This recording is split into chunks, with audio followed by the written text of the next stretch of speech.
Bismillahirrahmanirrahim. Assalamualaikum warahmatullahi wabarakatuh.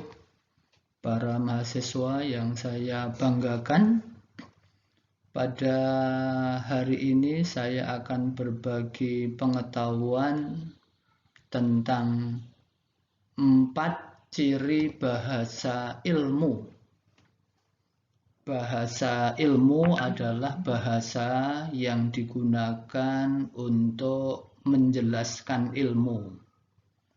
Bahasa ilmu adalah bahasa Indonesia yang digunakan dalam bidang ilmu.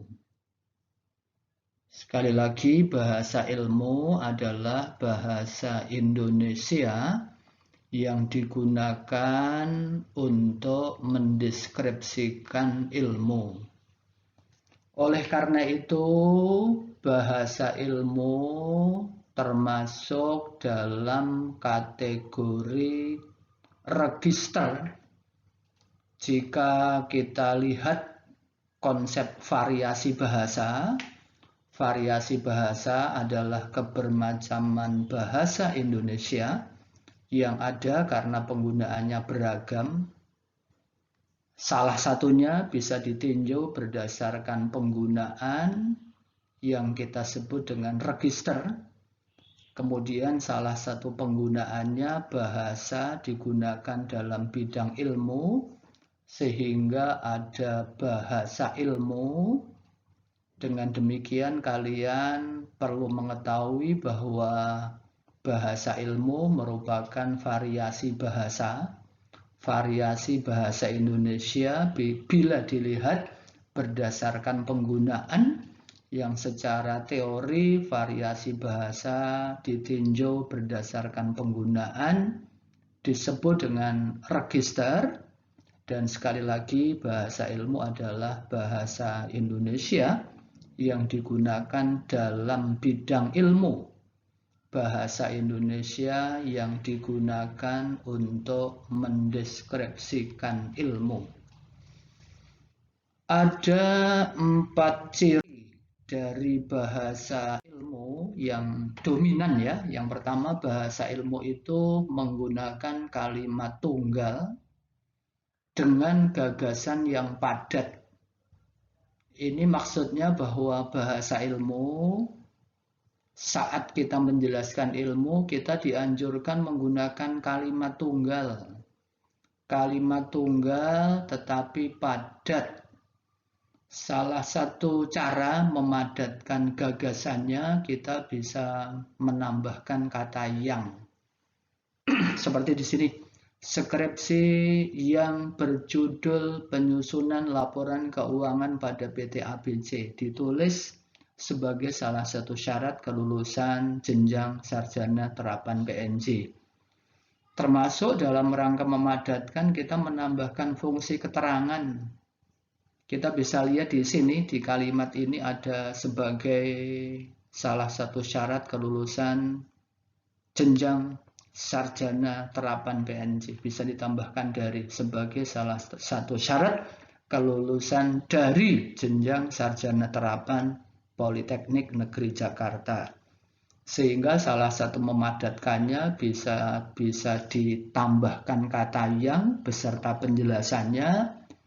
Yang ini secara prinsip yang ke belakang ini juga merupakan keterangan menjelaskan skripsi. Demikian pula kita bisa menambahkan fungsi keterangan seperti contoh ini sebagai salah satu syarat kelulusan dari jenjang sarjana terapan. Itu juga keterangan. Seperti diketahui bahwa fungsi keterangan itu dimulai dengan penggunaan kata depan. Di sini penggunaan kata depan sebagai, termasuk juga penggunaan kata depan dari jenjang sarjana terapan PNJ. Ciri bahasa ilmu yang kedua adalah dengan menggunakan kalimat pasif. Kalimat pasif itu kalimat yang strukturnya, subjeknya pada umumnya bukan orang. Subjeknya bisa benda. Sehingga ketika subjeknya bukan orang, diharapkan atau salah satu manfaatnya lebih objektif. Ini contoh, dalam penelitian ini keterangan digunakan predikat. Apa yang digunakan? Pendekatan penelitian kualitatif. Ini pendekatan penelitian kualitatif ini subjek. Agar fenomena dapat diketahui secara lengkap, ini adalah keterangan. Ini kalau dibuat kalimat aktif bisa begini, dalam penelitian ini Pak Nur Hasim menggunakan pendekatan penelitian kualitatif. Dalam penelitian ini Pak Firman menggunakan pendekatan penelitian kualitatif.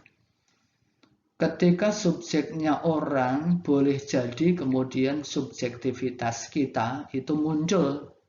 Dengan demikian bahasa ilmu menganjurkan kita atau memberikan pilihan kepada kita agar kita menggunakan kalimat pasif. Hanya ini bukan berarti kita tidak boleh menggunakan kalimat aktif, bukan demikian. Hanya ini seandainya ada dua pilihan, pilihannya kita dianjurkan memilih menggunakan kalimat pasif. Kalimat pasif adalah kalimat yang subjeknya dikenai pekerjaan, bukan melakukan pekerjaan. Kalau melakukan pekerjaan itu aktif. Kemudian kalimat pasif biasanya kata kerjanya dengan awalan di.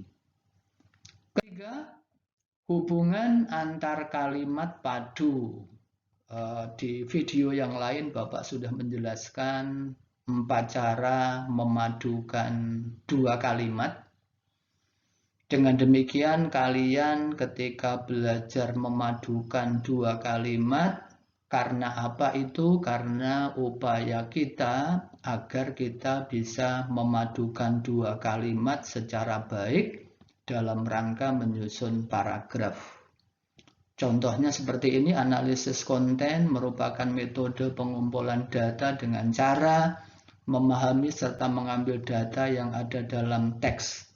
Metode tersebut ini adalah metode kata ganti dari analisis konten. Kita menggunakan kata ganti dalam rangka membuat 2 kalimat ini padu. Yang keempat, para mahasiswa, bahwa ciri dari bahasa ilmu itu banyak memanfaatkan istilah teknis. Istilah teknis adalah istilah khusus yang hanya ada dalam bidang ilmu tertentu. Istilah tersebut pada umumnya dirumuskan oleh para pakar. Istilahnya dirumuskan oleh para pakar dalam bidangnya melalui sebuah penelitian. Melalui penelitian kita sampaikan dalam ilmu bahasa kita mengenal istilah morfem, istilah frasa, istilah kohesi, istilah sosiolek, dan yang lain. Demikian pula dalam bidang akuntansi, dalam bidang perbankan ada istilah-istilah khusus yang pada umumnya hanya dimengerti oleh orang-orang dalam bidangnya, dan dalam penulisan bahasa ilmu, dalam penulisan karya ilmiah itu akan banyak digunakan. Demikian para mahasiswa, untuk dimengerti ini dan untuk dipraktikkan ketika Anda menyusun karya tulis. Demikian, kurang lebihnya mohon maaf. Semangat siang. Assalamualaikum warahmatullahi wabarakatuh.